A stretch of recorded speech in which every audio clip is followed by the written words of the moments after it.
감사합니다. 우리 자리에서 일어나서 하나님 말씀 듣겠습니다. 오늘 본문 신명기 1장 1절에서 5절 말씀 제가 봉독합니다.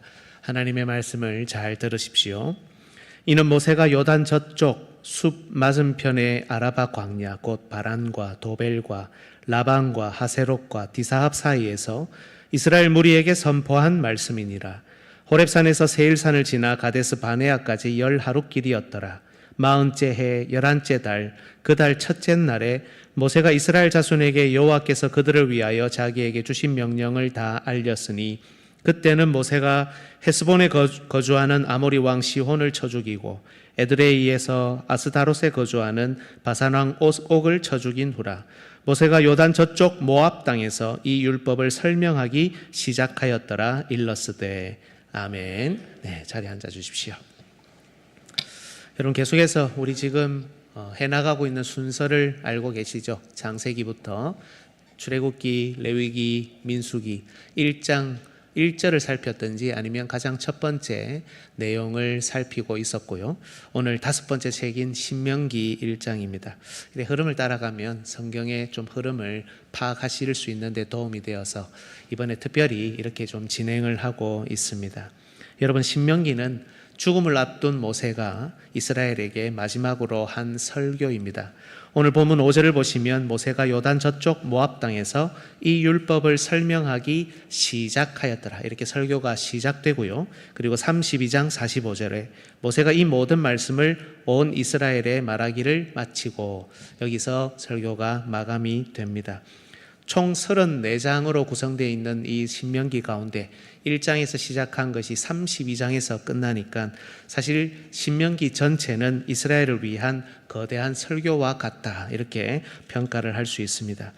여기서 우리는 몇 가지 질문을 할 수 있는데요. 첫 번째, 하나님께서는 이미 출애굽기, 레위기를 통해서 율법을 주셨고 또 충분히 설명하셨는데 왜 모세는 이걸 다시 설명해야 했냐는 겁니다. 일종의 유언이죠. 하지만 유언하는 마음으로 했다고 하기에는 신명기 설교가 너무 거대하고 또 잘 읽어보시면 굉장히 체계적입니다. 두 번째, 오늘 본문 3절을 보면 이때가 40년 11월 1일이죠. 왜 광야 생활을 40년 생활을 마무리할 때 이 긴 설교를 해야 했을까? 이런 생각이 듭니다. 만약 이것이 중요했다면 좀 더 빨리 하는 것이 좋지 않았을까라는 것이죠. 세 번째, 이 율법을 왜 모압 평지에 와서 했냐는 겁니다. 여러분, 지도를 한번 보실까요? 이게 이스라엘 백성이 마지막 부분에 이동한 거리인데요. 여기 잘 보이실지 모르겠지만 가운데에 박스 두 개로 이렇게 되어 있죠. 저 근방이 그 화살표 되어 있는 그 근방이 모압 평원으로 아마 되어 있을 겁니다. 모압 평지고요. 오른쪽에 보면 또 박스 두 개가 좀 떨어져서 있는데 오늘 본문에 나오는 시혼 왕을 쳐서 이긴 곳, 그 위에는 옥이라는 왕을 쳐서 이긴 곳, 이렇게 되어 있습니다. 그 밑으로 쭉 내려오시면 밑에 에돔이 있는데요. 그 위에 보면 세일산 이런 표현들이 있고 거기서 왼쪽으로 쭉 가시면 가데스 바네아, 이 줄이 그어져 있는 제일 첫 번째 부분에 보면 가데스 바네아, 오늘 본문에 나오는 지명이어서 말씀을 드립니다. 핵심은 지금 저 요단 건너편에 지금 모압 평지에서 이제 이 말씀을 듣고 요단을 건너서 왼쪽에 있는 여리고로 진행한다는 겁니다. 그런데 왜 모압 평지까지 와서야 이것을 말씀하느냐라는 거죠.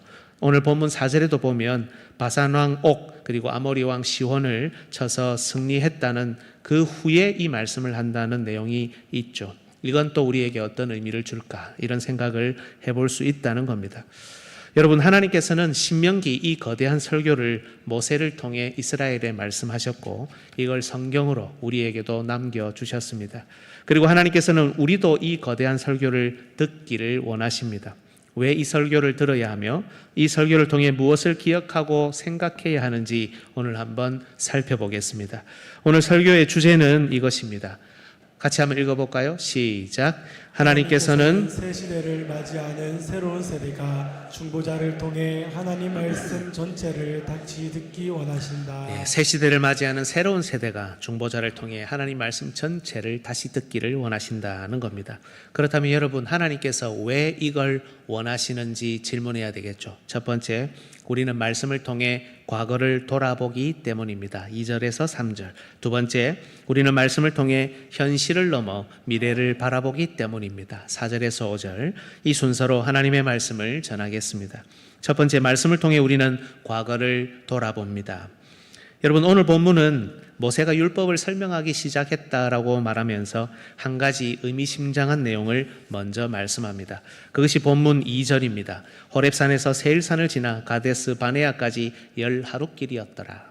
여러분, 3절에 나오는 날짜는 꽤 중요해 보입니다. 우리가 어떤 일을 할 때도 일시, 날짜가 딱 있어야 그 행사나 그런 일들이 정확하게 인지가 되죠. 그런데 이 2절은 사실 본문의 내용과 그렇게 큰 관련이 없어 보인다는 겁니다. 하지만 이렇게 기록이 되어 있습니다. 호렙산은 어디고 세일산은 어디며 가데스 바네아는 어디길래 이 자리에서 언급하고 있을까요? 그리고 그 길이 10하루길이라는 것은 우리에게 무엇을 알려줄까? 이런 의문이 듭니다. 여러분, 이 구절은 지난 몇 주간의 설교 가운데 제가 종종 언급했던 장소인 시내산에서 출발해서 12정탐꾼을 보냈던 가데스 바네아까지의 여정을 기록한 구절입니다. 그리고 이 거리가 고작 11일 동안만 가도 되는 그런 거리라는 것이죠. 목사님, 시내산이 아니고 호렙산인데요. 네, 그렇습니다. 호렙산은 시내산의 다른 이름입니다. 물론 성경을 보면 조금 헷갈리게 되어 있는 부분도 있고 다르게 표시도 하기도 합니다만 대체로 성경은 이 두 산 이름을 교차적으로 사용합니다. 신명기 5장 2절을 보실까요? 우리 하나님 여호와께서 호렙산에서 우리와 언약을 세우셨나니. 이게 이 구절 다음에 보면 십계명, 신명기에 나오는 십계명이 다시 언급이 되죠. 즉 호렙산과 시내산은 같은 산으로 성경이 말씀하고 있습니다. 그리고 방금 언급했던 대로 가데스 바네아는 이스라엘 백성이 정탐꾼을 보냈던 장소죠. 민수기 13장 26절에 바란 광야 가데스에 이르러 모세와 아론과 이스라엘 자손의 온 회중에게 나와 그들에게 보고하고 그 땅의 과일을 보이고, 이 정탐꾼이 돌아와서 가지고 왔던 과일을 가데스에 머물고 있는 자들에게 이 이스라엘 진영에 가서 보여줬다라는 겁니다. 민수기 32장 8절도 이 지명이 정확하게 기록이 되어 있습니다. 같이 한번 읽어볼까요? 너희 조상들도 내가 가데스 바네아에서 그 땅을 보라고 보냈을 때에 그리하였었나니. 그러면 여러분, 세일산은 어디입니까? 세일산은 제가 앞서 보여드렸던 그림에 나왔던 대로 대체로 에서의 후손인 에돔이라는 나라가 있는 그 지역의 산으로 이해를 합니다. 즉 이스라엘이 시내산에서 성막 짓고 율법 받고 난 다음에 이동했던 거리는 크게는 시내산, 세일산, 그 다음에 가데스 바네아 이렇게 되어 있습니다. 그런데 여러분, 사실 이 내용은 성경을 통해서 확인하고 있지만 이곳이 정확하게 어디에 있는지 우리가 사실은 알기가 쉽지 않습니다. 지도를 한번 다시 보실까요? 이 새로운 지도가 있는데 여러분 보시면 여기에 선이 많이 그어져 있죠. 출애굽 경로입니다. 그리고 이 선들이 주로 모여 있는 저 자리가 바로 가데스 바네아입니다. 정확하게 알지 못하는 겁니다. 어디로 갔는지, 어느 길로 갔는지. 그래서 여러 가지 가설들이 있고 일치된 의견이 사실은 잘 없습니다. 오늘 신명기 1장을 우리가 살피고 있는데 2장을 보면 이 가데스 바네아에 있었던 사람들이 다시 이제 하나님 심판을 받아서 광야로 들어가야 되니까 어느 길을 선택하느냐. 가데스 바네아에서 뭐라고 표현되어 있냐면 홍해길을 거쳐서 광야로 들어가서 세일산에 이르렀다 이렇게 되어 있습니다. 그러면 앞서 에돔이 있는 저 지역이 세일산인데 지금 가데스 바네아에서 세일산으로 갔다가 그 다음에 밑에 뭐 에시온게빌 이쪽으로 가는 여정이 신명기 2장에 기록이 되어 있거든요. 그러면 이렇게 돌아갔다는 말인데 사실은 정확하게 우리가 알 길이 없습니다. 그러면 밑에 있는 게 홍해길인데 홍해길이 어디에서부터 어디까지인지 정확하게 이렇게 일치된 의견도 잘 없는 겁니다. 이런 장소들은 사실 우리가 추정할 뿐이지 또 어떤 장소들은 또 정확하게 나와 있기도 하지만 다 다 우리가 알 수는 없다는 겁니다. 여러분, 이런 것들을 발견하고 또 이런 것들을 개발하고 알려주는 학문이 고고학입니다. 그죠? 그런데 여러분, 고고학은 언제든지 바뀔 수 있습니다. 그리고 실제로 그런 사례들도 많습니다. 이게 맞는 줄 알았는데 다른 장소에서 발견한 그 내용을 보니까 이 내용이 그런 것이 아니었다 하는 것이죠. 여러분, 우리가 고고학과 성경을 놓고 비교할 때 어느 것이 정확합니까? 성경이 정확합니다. 고고학을 통해서 우리는 많은 도움을 받을 수 있습니다. 그래서 이걸 알아보는 것은 나쁜 일은 아닙니다. 그러나 우리 신앙에 이 성경이 더 정확하고 고고학은 우리를 도와줄 뿐이다, 이런 절대적이지는 않다, 이런 생각을 해야 되는 겁니다. 예전에 여러분 패션 오브 크라이스트라는 영화를 다들 보셨고 또 많은 감동을 받으셨을 텐데요. 그 영화에 대한 평을 보니까 역사적인 고증을 통해서 최대한 정확하게 표현하려고 노력했다, 이렇게 되어 있더라고요. 십자가의 크기, 또 못의 종류, 그 길이, 이런 것들이죠. 그런데 여러분, 성경을 보면 십자가의 사이즈가 나오지 않습니다. 그리고 예수님이 못 박히셨던 그 못의 길이도 언급되어 있지 않습니다. 왜 그렇습니까? 몰라도 되기 때문입니다.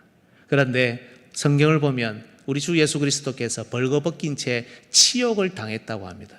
그리고 그 뼈가 꺾이지 않았고 하나님의 말씀이 응했다라는 표현이 있습니다.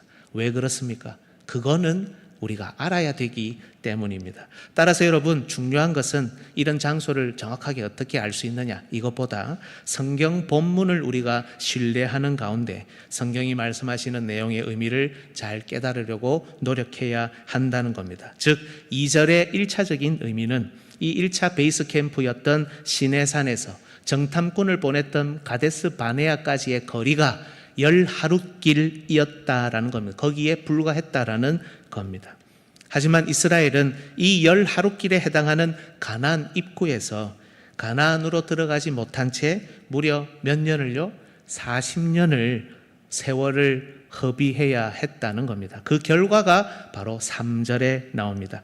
40째, 11째 달, 40년 11월, 그 달 첫째 날 1일이죠. 이때가 돼서야 아무리 넉넉히 잡아도 한 달이 채 걸리지 않을 이 거리를 무려 40년 만에 도착했다. 이때가 되었어야 도착했다라는 것을 먼저 언급하는 겁니다. 그 이유가 무엇입니까? 우리가 너무나 잘 아는 대로 이스라엘의 범죄 때문입니다.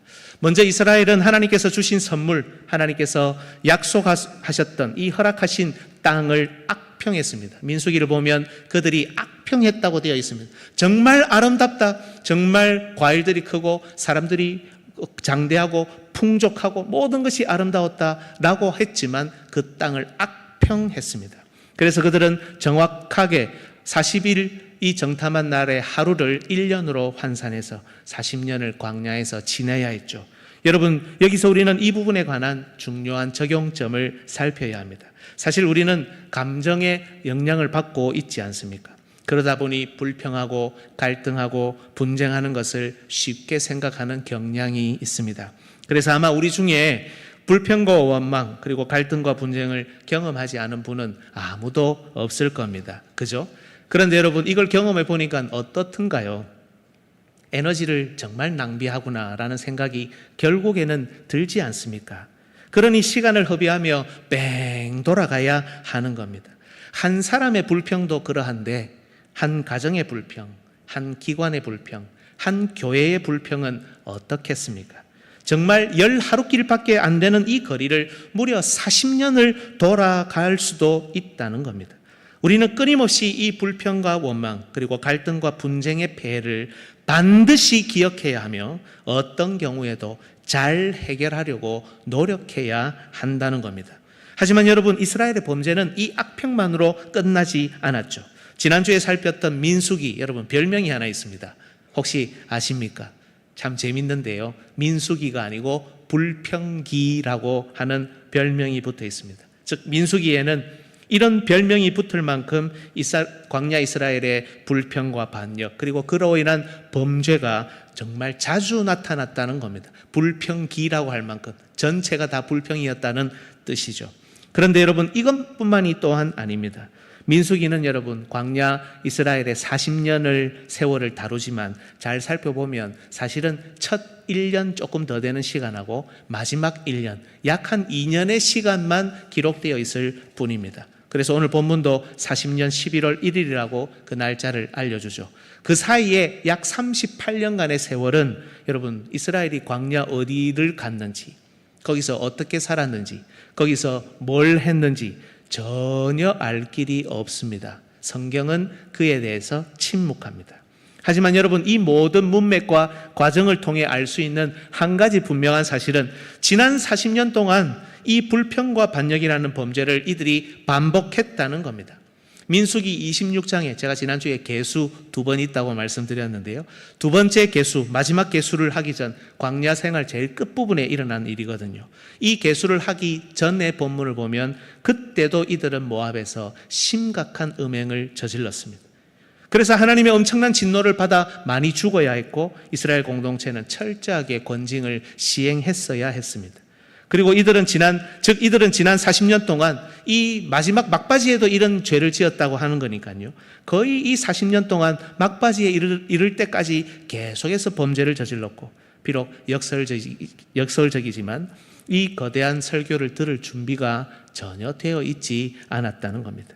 하지만 이 두 번째 계수를 지나서 민수기 끝에 있는 내용들, 그리고 오늘 신명기 이 전체를 아우르는 내용들, 그리고 여호수아 전반부, 즉 가나안을 드디어 정복하는 시간에 이른 이스라엘의 모습을 보면 이들의 믿음이 드디어 성장해 있고 이들은 드디어 약속의 땅에 들어갈 수 있는 상태로 자라 있었던 겁니다. 즉 하나님께서는 이들이 준비되기를 기다리셨습니다. 특히 이 설교를 듣는 사람들은 출애굽 2세대들입니다. 이들 대다수는 이 전체 설명을 한 번도 공적으로 들은 적이 없습니다. 출애굽 1세대가 완전히 사라지고 이제 가나안에 들어갈 2세대의 수가 충만하게 차기까지 하나님은 기다리셨습니다. 그리고 무엇보다 이들이 불평과 반역 그리고 범죄에서 벗어나 이 거대한 설교를 드러낼 수 있을 정도로 성장할 때까지 기다리셨던 겁니다. 그리고 이들에게 이 율법 전체를 설명하시면서 새 시대를 준비하게 하셨습니다. 그 시작을 하시면서 하나님께서는 먼저 그들의 과거를 돌아보게 하신 겁니다. 실제로 오늘 본문 이후에 신명기 전체의 이 설교를 잘 읽어보면 과거를 충분히 돌아보게 한다는 것을 알 수 있습니다.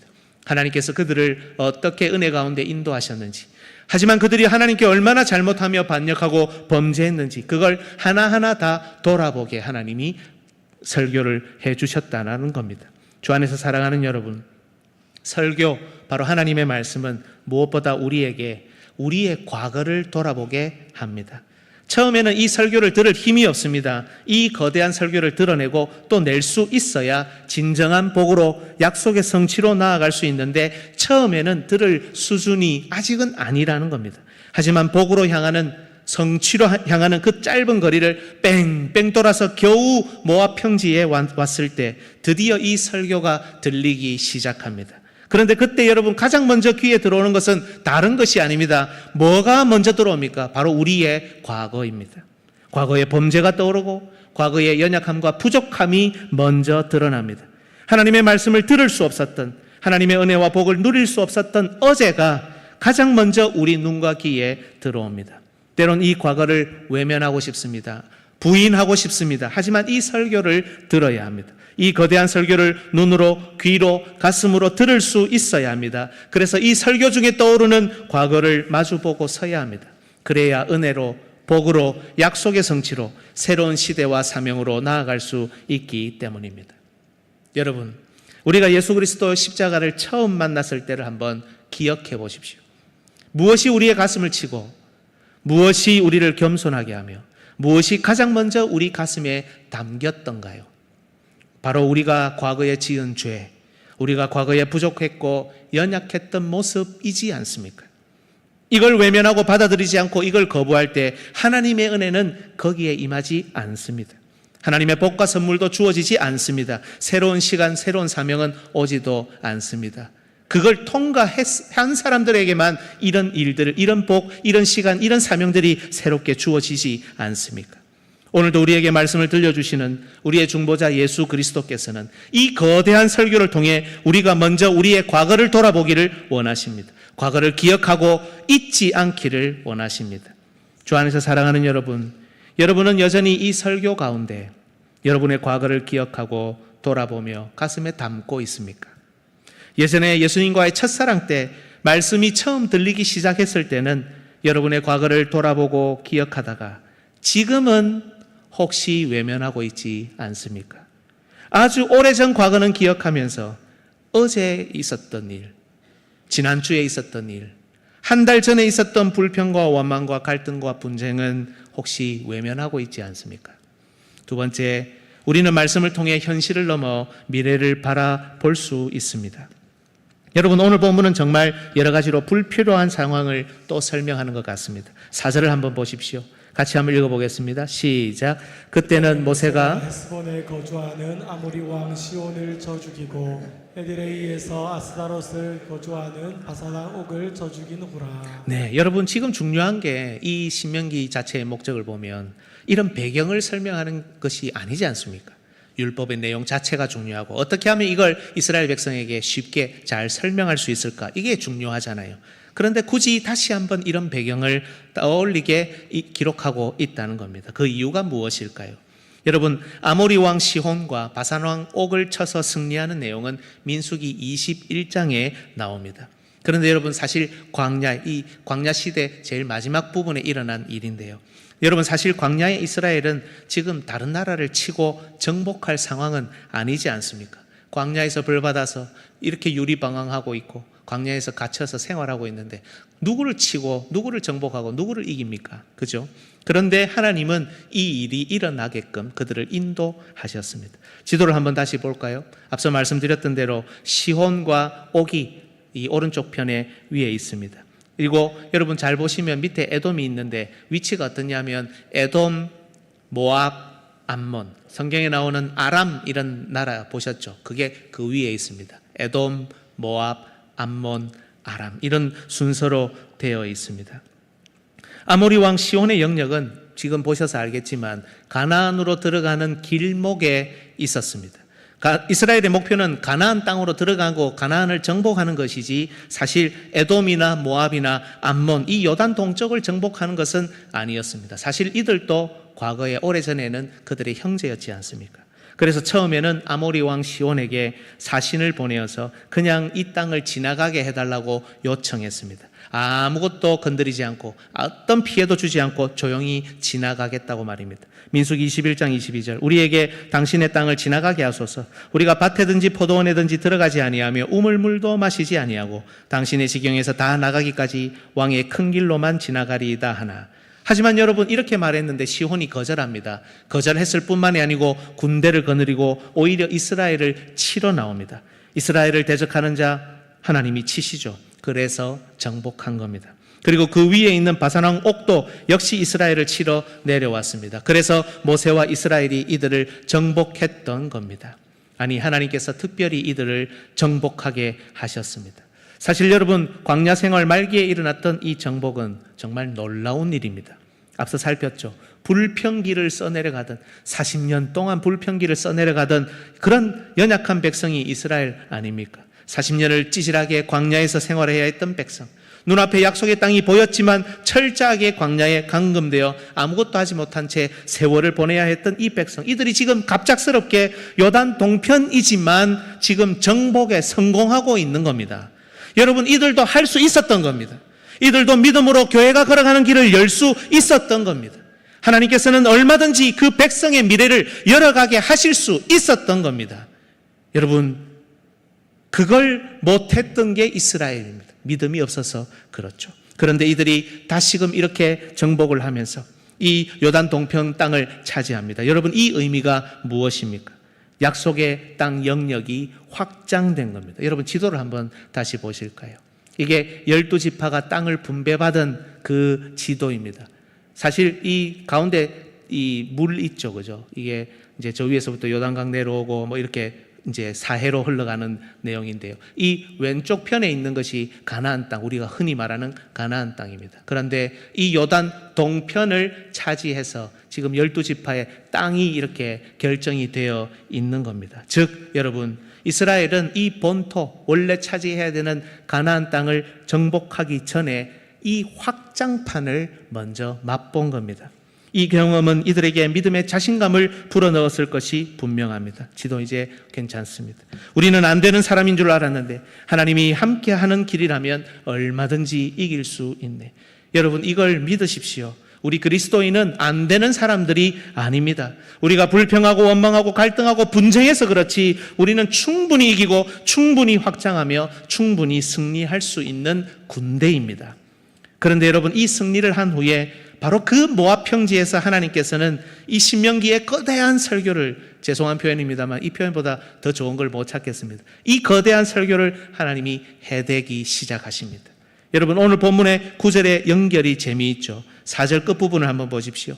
바산왕 옥을 쳐 죽인 후에, 후라고 되어 있나요? 네, 죄송합니다. 쳐 죽인 후라 모세가 요단 저쪽 모압 땅에서 이 율법을 설명하기 시작하였더라. 이 두 가지를 연결해 놓았습니다. 마치 이 일을 기다렸다는 듯이 이 승리 후에 설교를 시작합니다. 그리고 설교단이 있는 장소를 언급하면서 이 설교단이 향하는 목표를 언급합니다. 5절을 다시 보십시오. 요단 저쪽 모압 땅에서 이 율법을 설명하기 시작하였더라.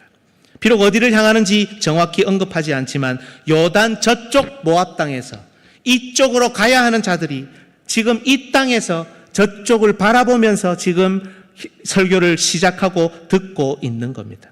이미 그들이 거할 수 있는 넓은 지역을 점령했지만 이곳은 종착지가 아니라는 겁니다. 지금 설명을 시작한 이 율법은, 지금 선포를 시작한 이 하나님의 말씀은 고작 현실에서 만족하고 현실에 적용하고 작은 승리를 자축하는 그런 내용이 아니라 약속의 땅 가나안 안에서 미래에도 적용하며 현실에서부터 미래까지 실현해야 될 그런 내용이라는 겁니다. 가까운 장래에 그들이 취할 가나안에서 이루어 나갈 하나님 나라의 법이라는 겁니다. 그래서 하나님께서는 중보자 모세를 통해 그 이전에 이 설교를 하게 하신 것이 아니라 요단 동편에서의 승리 후 바로 이 모압 평지에서, 이 모압 평지를 벗어나 가나안으로 가는 길을 열어가라고 그들을 격려하며 도전하며 명령하시는 겁니다. 오늘 우리가 본문 5절까지 읽었는데요. 6절, 7절, 8절 한번 보십시오. 우리 하나님 여호와께서 호렙산에서 우리에게 말씀하여 이르시기를, 이게 과거에 하셨던 미래에 있을 말씀입니다. 너희가 이 산에 거주한 지 오래니 방향을 돌려 행진하여 아모리 족속의 산지로 가고 그 근방 곳곳으로 가고, 그죠? 오늘 본문 읽었던 내용과 비교하면 요단 동편을 의미합니다. 아라바와 산지와 평지와 네겝과 해변과 가나안 족속의 땅과 레바논과 가나안 땅 안에 있는 땅들을 의미합니다. 큰 강 유브라데까지 가라. 그 위에 있는 넓은 땅까지입니다. 하나님께서 이 땅 전체를 향해서 가라고 말씀하시는 내용으로 시작합니다. 내가 너희의 조상 아브라함과 이삭과 야곱에게 맹세하여 그들과 그들의 후손에게 주리라 한 땅이 너희 앞에 있으니 들어가서 그 땅을 차지할지니라. 율법을 설명하기 시작하더라 하면서 그 다음 이어지는 말씀이 과거에 하셨던 미래에 대한 말씀. 가라! 미래를 향해 나아가라! 가서 이 땅들을 차지해라! 가나안 땅만이 아니고 더 넓은 곳까지 너희들이 믿음으로 차지하라. 하나님이 이 말씀을 먼저 주신다는 겁니다. 현실을 넘어, 현실의 작은 승리를 넘어서 미래를 바라보게끔 이 설교가 선포하고 시작하고 있다는 겁니다. 주 안에서 사랑하는 여러분, 우리 주 예수 그리스도의 십자가 앞에서 우리가 가장 먼저 설교가 들리기 시작했을 때 우리가 만났던 첫 번째 사건은 바로 우리의 과거를 돌아보는 것이었습니다. 그리고 한번 이 시간에 떠올려 보십시오. 과거를 돌아보고 나니 그 다음 들리는 것이 무엇이었습니까? 떠오르는 것이 무엇이었습니까? 그것은 바로 내가 앞으로 어떻게 살 것인가 라는 미래의 일이지 않던가요? 과거의 나를 제대로 맞서본 사람만이 미래를 향할 수 있습니다. 과거를 제대로 해석한 자만이 미래로 나아갈 수 있습니다. 설교는 우리를 현실에만 만족하고 살게 하지 않습니다. 현실만 안주하게 하지도 않습니다. 현실 문제만 해결하는 수단이 설교가 아닙니다. 설교는 진취적입니다. 이 설교를 듣는 신앙인들은 당연히 진취적입니다. 이들이 모인 교회는 진취적이고 기독교는 진취적인 종교입니다. 과거를 돌아볼 줄 모르고 현실에 안주하며 미래를 바라보지 못하는 사람은 죄송하지만 설교가 들리지 않습니다. 몸이 움직이지 않는 사람, 영적인 움직임이 둔한 사람은 죄송합니다. 설교가 들리지 않고 설교 시간에 대부분 잡니다. 우리의 중보자이신 예수 그리스도께서는 죽음을 앞두신 공생의 3년 기간 동안에 제자들을 기르셨고 말씀을 가르치셨으며 미래를 꿈꾸게 하셨습니다. 왜 그렇습니까? 하나님 나라는 십자가로 끝나는 나라가 아니라 십자가를 시작으로 형성되고 발전하며 뻗어나가는 나라이기 때문입니다. 미래에 건설될 교회가 이 일에 헌신해야 했기 때문에 예수 그리스도께서는 죽음을 앞두시고 이 일을 3년 동안 준비하셨던 겁니다. 마찬가지입니다. 오늘도 하나님께서는 특히 우리가 현실의 작은 승리를 맛보았을 때, 이제 됐겠구나 싶을 때, 이제 기도응답 하나 받았을 때, 이제 사명 다 감당했으니 좀 쉬어도 되겠다 싶을 때, 바로 그때 다시금 하나님의 이 거대한 말씀을 우리에게 들려주십니다. 왜 그렇습니까? 우리는 과거를 통과하고 현실을 넘어서 미래를 향해 나아가는 사람이기 때문입니다. 여러분, 질문 하나 드리겠습니다. 이 세상에서 제일 좋은 교회는 어디입니까? 별로 아닌 것 같은데요. 여러분도 못 믿는 말을 막 하시고 그러면 안 됩니다. 여러분, 이 세상에서 제일 따뜻한 교회가 어디입니까? 여러분, 이 세상에서 그래도 의견 조율이 제일 잘 되는 교회가 어디입니까? 화명중앙교회입니다. 대화명중앙교회입니다. 여러분, 저는 2년 반 전에 이 대화명중앙교회 담임 목사가 되었습니다. 이 좋은 교회, 이 건강한 교회, 이 아름다운 대화명중앙교회의 담임 목사가 되었습니다. 귀한 선배 목사님들이 목회하셨던 교회, 우리 귀한 신앙의 선배들이 눈물과 땀과 헌신을 쏟아부은 이 서려 있는 교회, 주 예수 그리스도께서 핏값 주고 사신 대화명중앙교회의 담임 목사가 되었습니다. 담임 목사 되기가 쉽지 않잖아요. 지금도 부목사로 인생을 마감하시는 분들도 심지어 있습니다. 이런 좋은 교회의 담임 목사가 되었으니 다 이루었다. 이제 안정적인 자리에 올랐으니 문제만 안 생기게, 어려움만 안 생기게 안정적으로 교회를 이끌기만 하면 되겠네. 천만에요, 여러분. 그 길로 끝입니다. 이제 우리 나이가 다 됐으니 좀 쉬고 후배들이 하겠지. 천만에요, 여러분. 그 길로 끝입니다. 그간 열심히 했으니 이제 좀 쉬어도 되겠지. 작은 승리 맛보았으니 이제는 좀 내려놔도 되겠지. 천만에요, 여러분. 그 길로 끝입니다. 설교를 통해 과거와 현재, 여러분 어떤 연배, 어떤 시절이라 할지라도 과거와 현재, 미래가 보이지 않으면, 함께 보이지 않으면 그건 여러분 설교가 여전히 들리지 않는 겁니다. 그건 여러분 신앙이 없는 겁니다. 주 안에서 사랑하는 여러분, 이 말씀이, 이 설교가 무슨 힘이 있을까, 어떤 힘을 제공할까 싶죠? 저는 다른 건 모르겠습니다. 제가 미래를 맞추고 예언을 하는 것도 아닙니다. 어찌 이 설교단에서 하나님을 경홀히 여길 수 있습니까? 제가 아는 단 한 가지, 이 하나님의 말씀은 반드시 우리를 현실을 넘어 미래로 인도한다는 겁니다. 그래서 우리가 이 말씀을 신뢰하는 겁니다. 이 시간 설교 말씀이 그래서 우리 귀에 들려야 한다는 겁니다. 이 말씀이 우리 교회의 미래를, 우리 가정의 미래를, 어떤 상황이든지 어떤 형편에 있든지 우리 모두의 미래를 열어갈 것입니다. 설교를 들을 힘, 이게 아무것도 아닌 것 같지만 여러분, 이것이야말로 하나님께서 예배하신 은혜와 복에 가장 빨리 이룰 수 있는 가장 좋은 방식입니다. 설교 시간에 여러분 미래를 꿈꾸십시오. 어쩌면 먼 훗날 일을 천국만 바라보고 계시지 말고 내일을 꿈꾸고 모레를 꿈꾸고, 오늘 어쩌면 이 예배를 끝으로 우리 인생을 마감해야 될 수도 있지만, 그러나 이 시간에, 설교 듣는 이 시간에, 예배 시간에 내일을 꿈꾸고 모레를 꿈꾸고 일주일과 한 달 후를 바라보며 믿음으로 그 시간을 살아낼 다짐과 준비를 바로 이 시간에 우리는 하는 겁니다. 설교 시간에 과거와 현재, 미래를 바라보는 자만이 우리가 서 있는 모압 평지를 넘어 약속의 땅에 이를 수 있습니다. 이 은혜와 복을 마음껏 누리는 우리 모든 성도들 되시기를 예수님의 이름으로 축복합니다. 아멘.